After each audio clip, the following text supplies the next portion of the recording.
Welcome to the ABCs of Politics and Culture podcast. This is our number 3, and boy, do we have a lot in store for you today. We're going to be talking about energy, all types of energy, oil, gas, nuclear, wind energy, solar, you name it, we're going to be talking about it. And guess just what happened over the weekend with what's going on in Iraq? The price of a barrel of oil shot up $10 a barrel. It's come back down some right now, but what does this hold in store? What does this have in store for us in the future? There's certainly going to be some higher prices at the pump, at least for a little while. But we'll talk about all of these issues. One of the things I'd like to do to kick it off, on my far right is Aya Kelly, and next to me is Bob Donahue. We're going to get this kicked off right now. And let's just start by saying Oklahoma, a big oil and gas energy state, is not particularly friendly to our oil and gas industry. And what we have just seen in the last 3 weeks is 2 of our largest oil and gas companies announce that they're moving their headquarters to Houston out of Oklahoma City. Why is this happening? Bob, you have any ideas on this, or either one? Actually, I've got something to throw in there. It is, again, just hearing the scuttlebutt. It's not I'm not claiming it's from an authoritative source, but the whole idea of moving the headquarters of these companies, just the headquarters, a lot of employees would stay right here in Oklahoma. But by moving the headquarters down to Houston, they would be in, what do you want to say, walking distance, as you might describe it, from the headquarters of other energy companies. And as a result, when various, I don't know who they would be, people of interest would come on in and they would go from company to company, visit their headquarters and talk to the powers that be.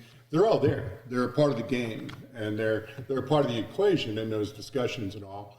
That's one thing I heard, Charlie. Anything to add? Bob, you've thrown the towel in. Have I? I've heard so many people, lawmakers and others in the state, on the media, all over everywhere, trying to analyze why this is happening. In fact, one of our state senators, very, very powerful one, said, well, that's the headquarters, that's the center. We just have to accept that. Are you kidding me? At one time, Tulsa was the oil capital of the world. And we have seen so many of our legacy companies, not just Devon, which perhaps is the largest one right now in the state, but we've also seen Expand Energy, which was at one time the largest natural gas producer in the United States, maybe in the world. Mm-hmm. These 2 have just gone down there. In the past, we've seen Kerr-McGee, we've seen Conoco, we've seen Phillips, all of them going down there. Why? I would suggest to you is we are not friendly to them in a tax situation. See, that's what I was going to say, Charlie. Okay, have it. Let's hear it. Let's hear it. Well, I got the answer, so that's what I was going to say. Well, I'd like to say that Oklahoma being the most conservative state, grassroots has really risen up fighting injustices to the Oklahoma assets. And I think that's one way that it would be unfriendly, and the grassroots are gaining stride in this state. But again, having visited with some oil and gas moguls last week, I have to agree with you. We talked about the GPT. So yeah. So here's let me throw something out here. In 2018, we had a teacher strike. Oh, I'm sorry. It's illegal for them to strike. They walked out, is what they did.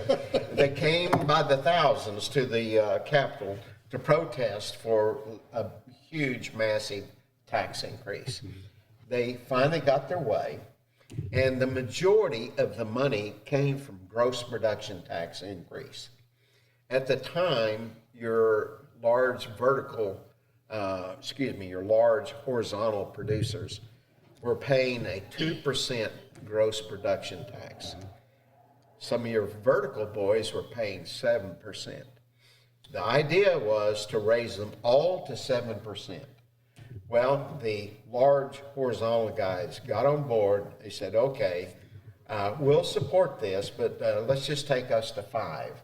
And you have to understand too, another thing about oil and gas wells, when they first come in, they have their highest production. As time goes on, their production wanes.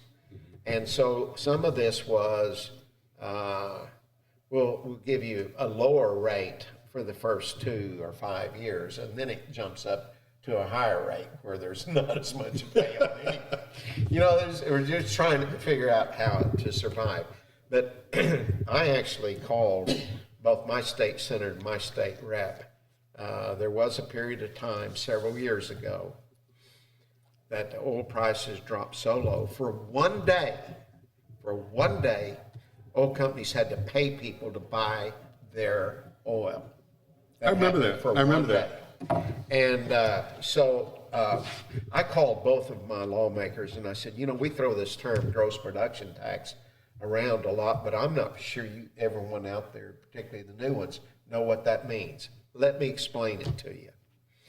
Gross production tax is every barrel of oil that comes out of the ground. Right now, let's just say 5% of the cost of that is going to be a tax. That's 5% before you can count any expenses at all. That's why it's called gross production taxes. As far as corporate income taxes are concerned, that's only on the profits. After you count all the expenses and things like that, it applies the same thing for natural gas.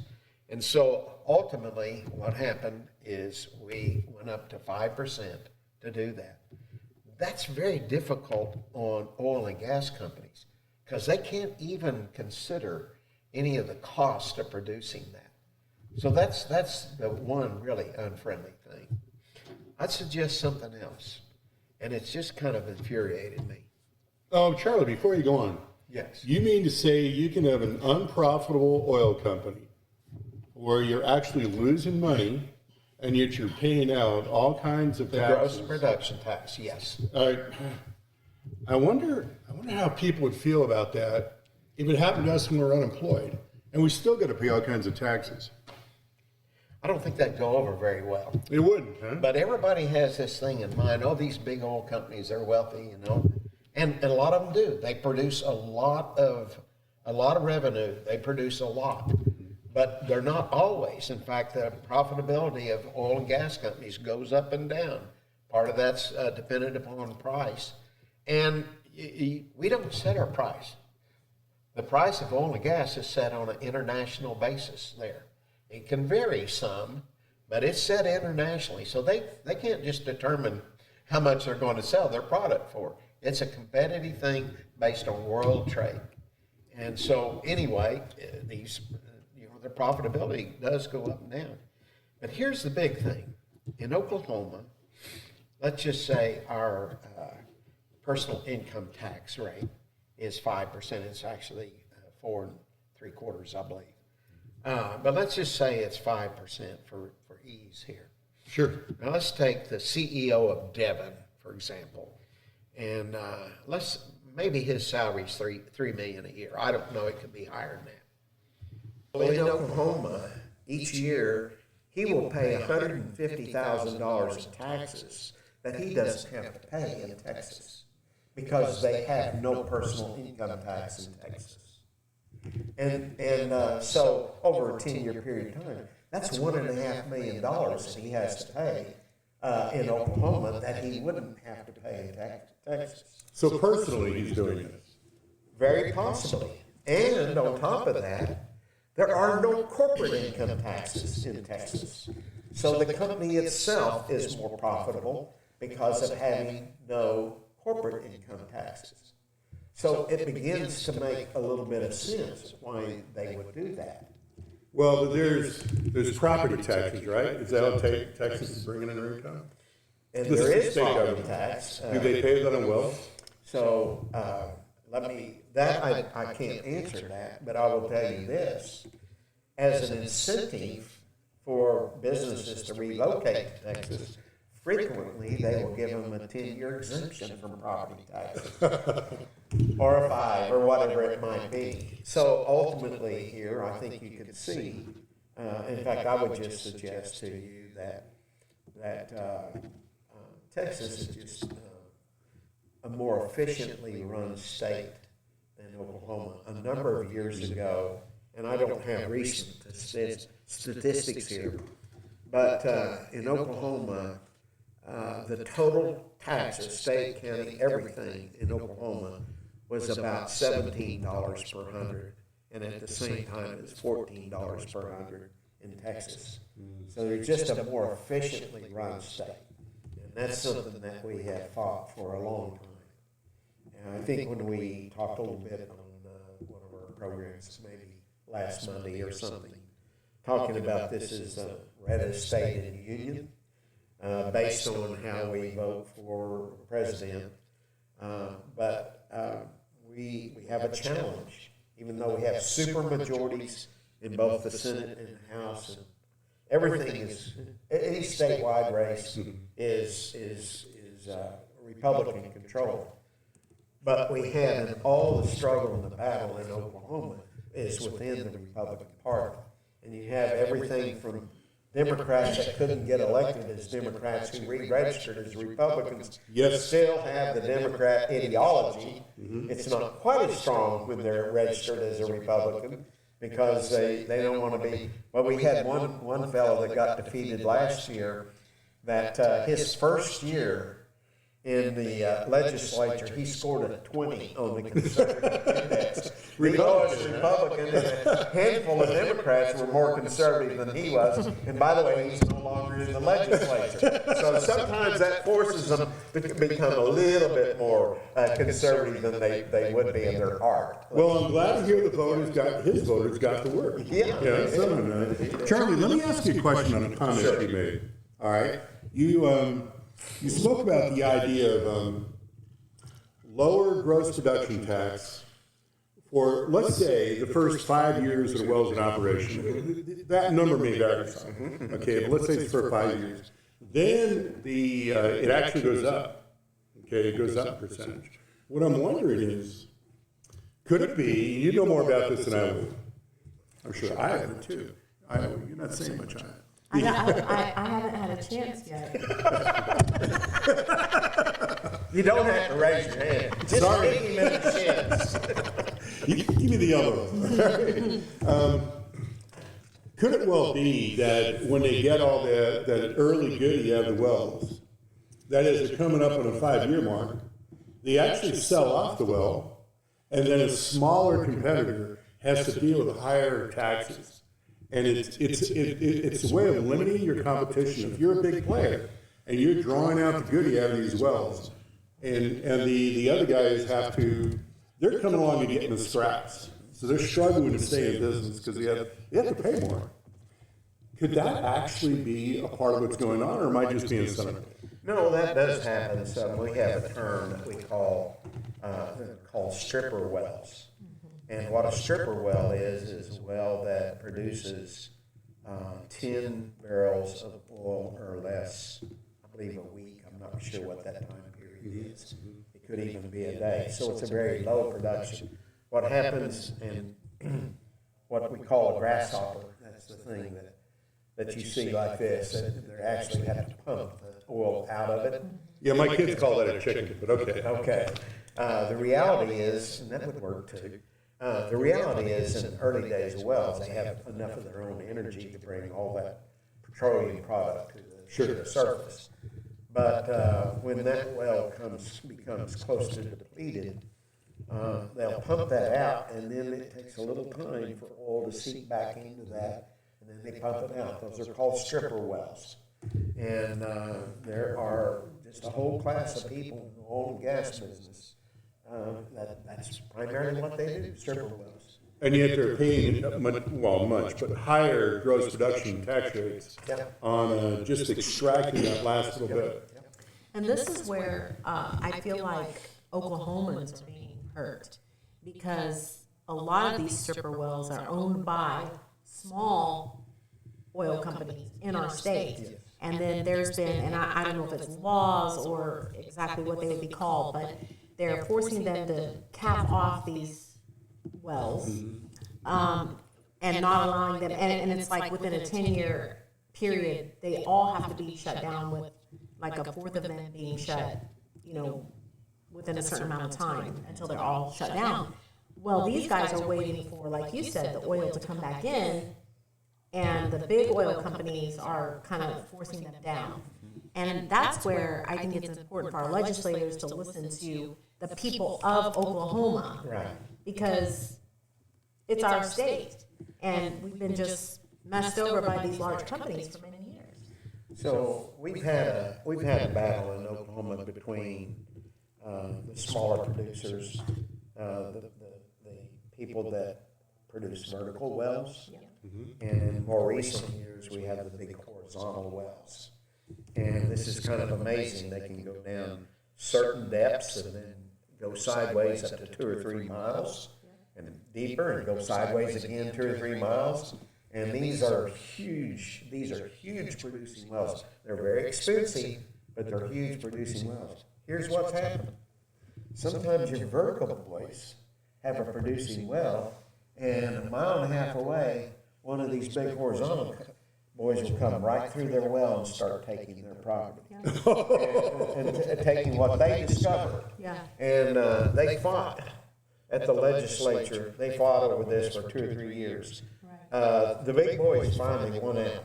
Now, they have to reimburse you if they do that, but you may have to take them to court to do that. So when you take them to court, guess who has the money to hire 10 lawyers versus the one that you hire? Right.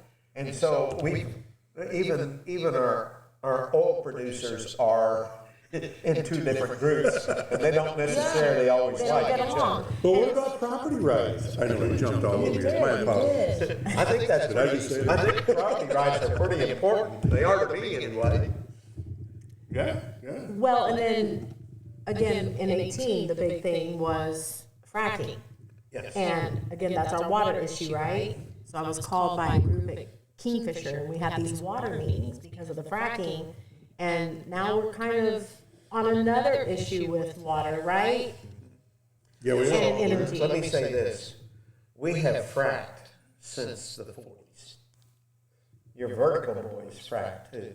But the amount of water they use is minuscule compared to what the horizontal boys use. And so yeah, that's always an issue. So was fracking the issue with dirty water, right? It was dirtying the water? No, it's not. This is way below, all this occurs way below where our water supply is for drinking purposes and things like that. Now, you could go through a well producing well and actually have water bubble up to the top. If you went right, if you hit it just right through a producing well. That has happened some. And, but anyway, oil and gas business has been a part of the heart and soul of Oklahoma for a long time. Seminole County, probably 1910, almost 20% of all the oil produced in the United States came out of one county in Oklahoma. And they had so many wells there. These were wooden derricks at the time, and in some cases their legs interlocked. That was how close together they were. It's an amazing deal. But anyway, it's been a part of our history for a long time, and we have successfully done this. 30 years ago, we were so dependent upon the oil and gas industry here that when it took its downs, it really hit the economy hard. And when it was up, it was really good. So we have tried to diversify our economy, and we have done a very good job of diversifying our economy here. But these aren't the only forms of energy. And I will tell you this, that I think one of the real prospects for the future is nuclear. And I'm talking about modular nuclear reactors. These are basically what would be in a submarine or in a big aircraft carrier or something like that. These little modular, they're so small and you can move one on a truck. And when you set it up, it takes about 1/3 of an acre. And there's one right now that's it's under construction. It's a molten salt nuclear reactor at Abilene Christian University in Texas. And this will produce as much electricity as 140 square miles of wind generators when you put your wind turbines as close together as possible.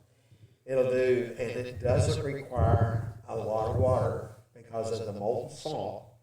It can cool itself, and it is remarkable. And right now, they are building about 5 data centers right around that, and I think that center is supposed to be online about July of this year. It'll be the first one. We're going to have a discussion about this next, Charlie. Next after this. It's interesting how you're bringing that up. Get some bills coming up. Yeah. So this is interesting. Well, let me ask you, Charlie. These small nuclear setups and all that can be hauled around. Do they need tax subsidies like solar and wind? No, I don't believe They don't. They're freestanding. They pay their own bills. Actually, I believe that's correct. So. Leading question I asked. These could be put in by a utility. We have 2 major utility companies in Oklahoma. OG&E is the largest, PSO is the second. So these could be put in by utilities. But we passed a law last year called Behind the Meter. And, you haven't had Well, now you're stealing my thunder. Okay. Green lights, green light. I'm not gonna, I'll let you explain. We're going to discuss that in a little bit, folks, just so you know. We're following up on that. So we passed this law last year that allows an individual company to produce their own electricity, put their own power facility in, whether it's a modular nuclear reactor, or GE Vernova has a smaller single stack turbine run by natural gas that you could put one in yourself, and you wouldn't have to hook into the utilities, and you can produce your own electricity. Yeah, for your own business or personal use, yes. And I think that's huge. The problem, of course, with solar and with wind turbines, there's lots of problems. Number one, they're not reliable. They're intermittent, is what they are. And without subsidies, they will not be built. And one of the things that we are really struggling with now, because Oklahoma has a lot of wind turbines. We were second or third largest number in the United States at one time. I don't know where we are right now. But we stopped all state subsidies. And now that President Trump is in office, they stopped all federal subsidies on these. And so I don't believe we'll see any more of them built. But we have a lot of them here already. And one of the problems when you go to the western part of the state, particularly the northwestern part of the state, the Texas Panhandle, in places like that where it's the windiest part of the state, now you've got to have these long transmission lines. And there's been an uprising, not only against the turbines, but against the transmission lines. And again, the advantage to put your power source right next to the high need area, like data centers and things like that, is you don't have to have those long transmission lines, which are very expensive also. And so anyway. Well, there's something to be said about that, Charlie. As an individual who spent his career working in data centers, there's, folks, just so you know, in future episodes or podcasts, we'd like to have guests on to deal with the topic of solar, all right, and wind generation, wind power generation, as well as the data centers separately, because they do overlap, they do relate. You see Charlie going into that now. We're about to get into this. Do you have any thoughts to add on this section? No, I was just looking up the windiest places in the country. Besides this room. Yeah. If you ask my wife, she'll give you that answer. When she doesn't get her equal time, it's windy, okay? There is one closing comment on this section about the gross production tax that we should all be very careful with. We, of course, the whole idea of funding education, education needs to be funded. It's a matter of how and so forth. But we need to be sensitive to the idea of these rising taxes. All right, and you see the struggle, you see the balance. How do we handle this? And if we're not personally engaged in this, we can lose out. We can actually hurt ourselves. At the same time, the way the tax structure gets laid out, just like Charlie mentioned, the whole idea of varying the gross production tax based on age of the well, that could be a very anti-competitive issue and matter. And the ones who win on that, okay, can get larger and larger. And you end up forming a modern-day aristocracy because they begin to suck up in the home marketplace. And the small players can get squeezed out. Competition's our friend in any industry at all. And we don't want to lose that. So we need to protect. As long as the playing field's fair. Right. We need to keep the playing field fair. And we don't need to use the tax code to pick winners and losers. That's right. All right. Do you agree with that? I do. I was just thinking about education though, but that's, yeah. Separate topic on it. Yeah, but there's plenty of money for education if it were directed in the right ways. Oh boy, that's a whole different podcast. Yeah. Well, I mean, it's just that, we raise this tax on the oil companies to cover education. It's always what they come after. And a few years ago, the legislature had to pay back a lot of money that they misdirected that was supposed to go to education. So accountability for that would probably help that. Yeah, Wouldn't that's what solve that grassroots problem. I remember your comment about grassroots gaining stride. Okay. Are we ready to move into these two bills? Yeah, let's do that, and then probably wrap it up after that, maybe? Yeah, sounds good. And so, go ahead. I'd like to bring out something in terms of of how the state capitol can work on the legislative side. And I use this as an example, but it's something we all need to be aware of because it deals with the matter of our state legislators and their relationships with each other, the idea of lobbyists and how they can impact what goes on and what ultimately gets passed. And we got a great example of this. Last year, we had two bills, and they deal with behind the meter, okay?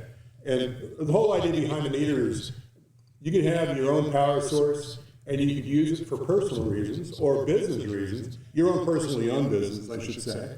And it's not actually connected to what we might view as the grid, okay? And so, and the idea being that our traditional providers of energy that we have are not able to keep up with the ever-growing demand for energy. So the whole idea of going with a micro solution just makes sense. And it does. Well, there are two bills that came out. Let me speak to them briefly. The first one that I got wind of was actually introduced by Senator Prieto, Dana Prieto.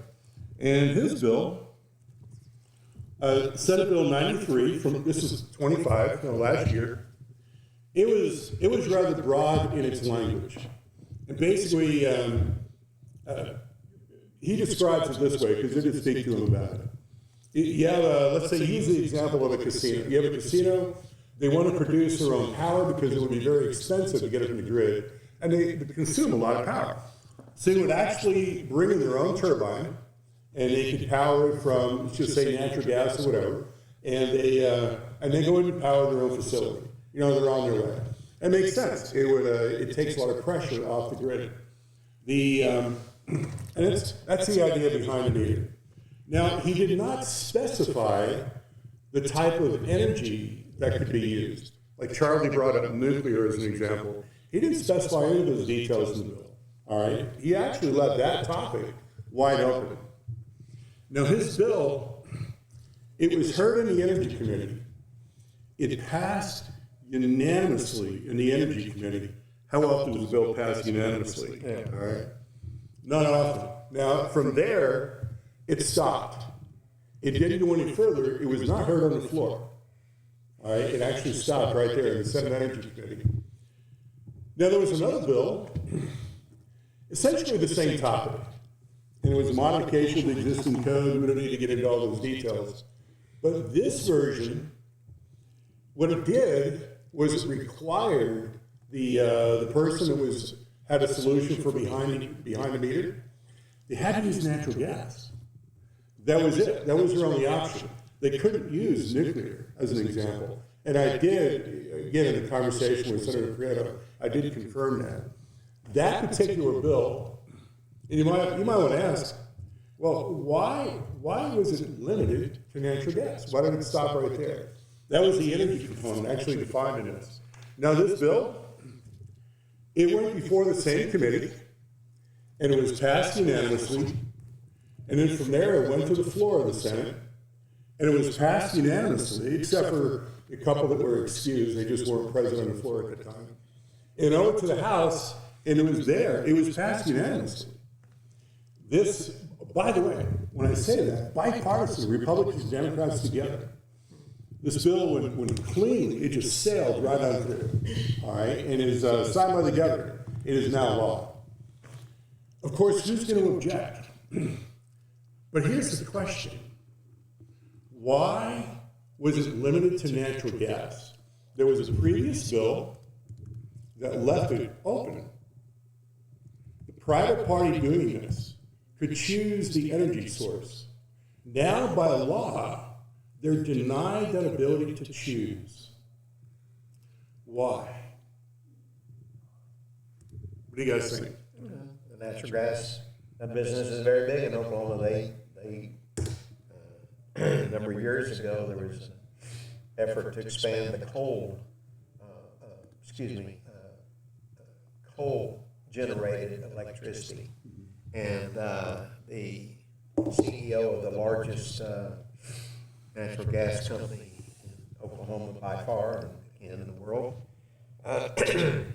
didn't want coal, so he spent about $4 million running ads in newspapers and TV to convince our Corporation Commission to reject the coal expansion and go to natural gas, even though this new coal-fired unit that was to be built next to an existing coal-fired facility was a new European model, the cleanest, most efficient ever, and for the first time ever, PSO, OG&E, and the Municipal Power League were going to go together to build this unit.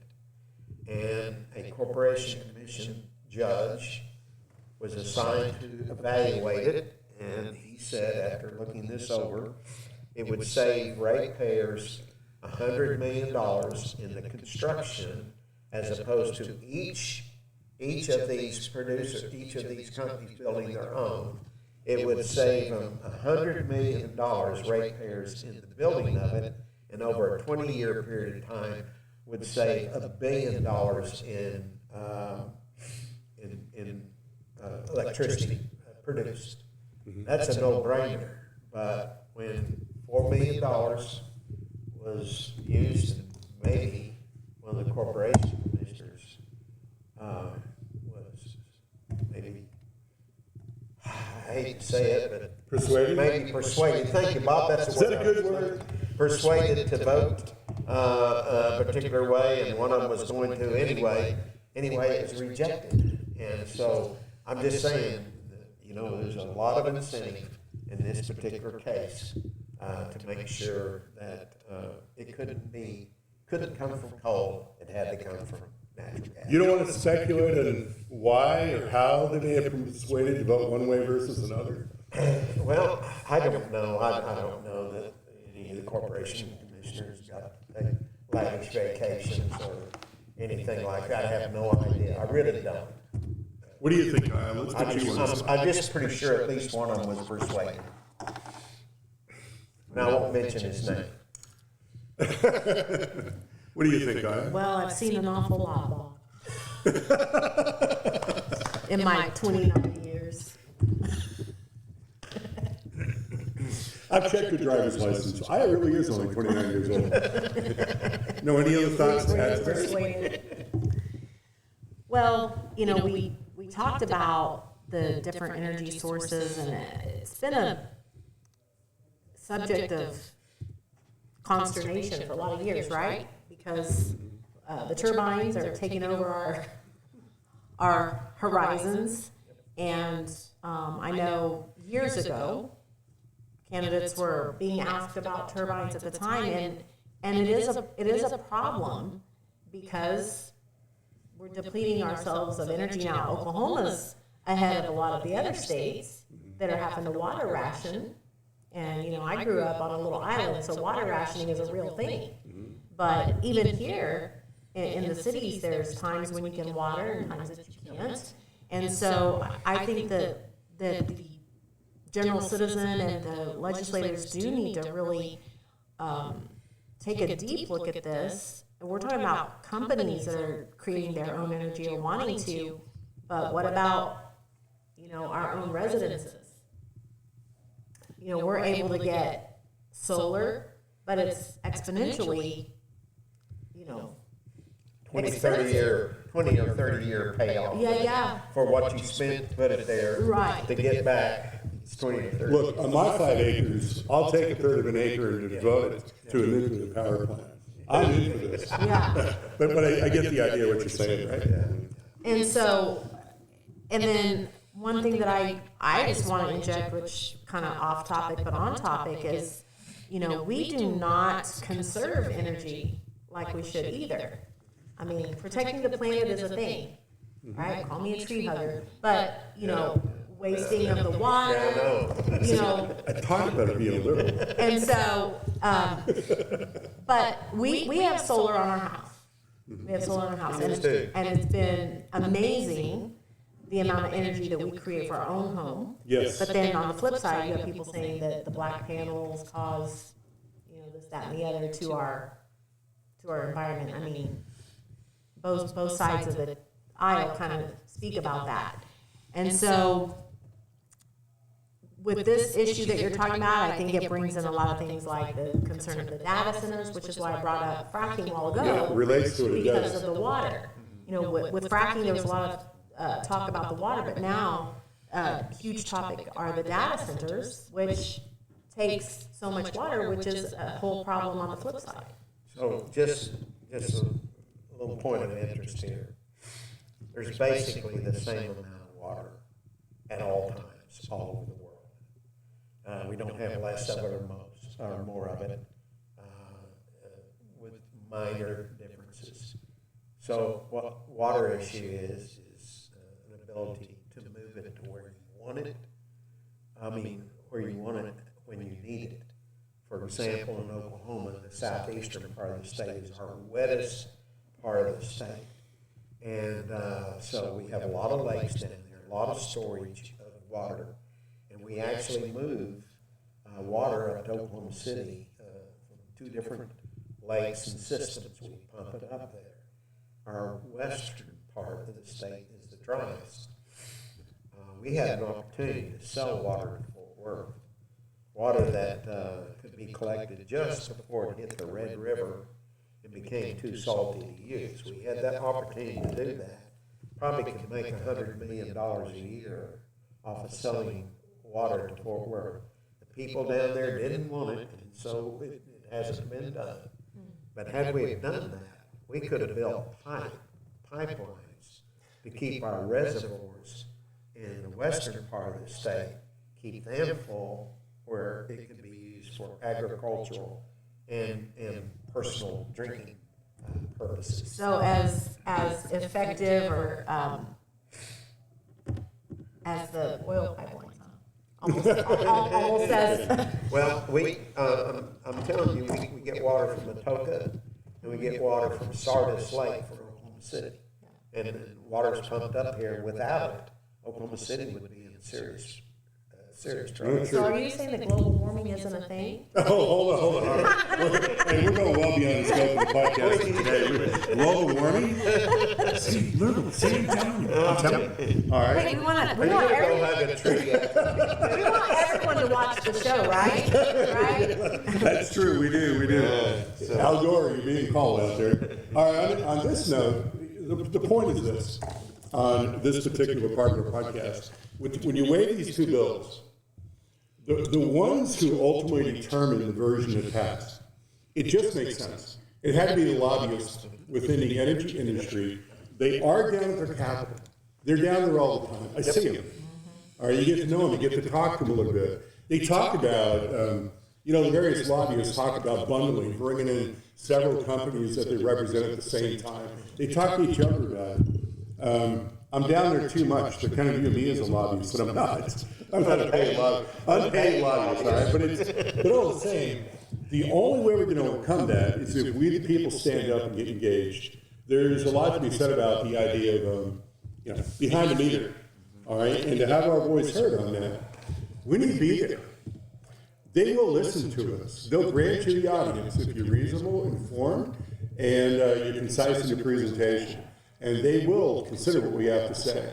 And of course, it also helps if you influence helping the right people get elected. Let's put it that way. And the more engaged we are, the more that happens. I do believe that system is very much in place. Would you agree, Charlie? Yeah. I want to close this out by two things. There is a development in Chickasha, Oklahoma, which is southwest of Oklahoma City, about 60 miles, where a wealthy entrepreneur came in and purchased from the city of Chickasha land that they had set aside for economic development to have companies, and it hadn't done anything with it. So he purchased that, and he wants smaller companies to come here, and he has 2 jet turbines to provide, fired by natural gas, to provide all electricity for this development. Mm-hmm. And but that was his choice before that law was even passed. The other thing I want to say in closing is one of these days, before too long, we'll have a former state legislator on who is the most conservative. In the 12 years he was in the legislature, his lifetime score on the Oklahoma Constitution's conservative index is a perfect 100, the only one that has done that since we've had term limits. And he understands this lobbyist racket probably better than anybody I know.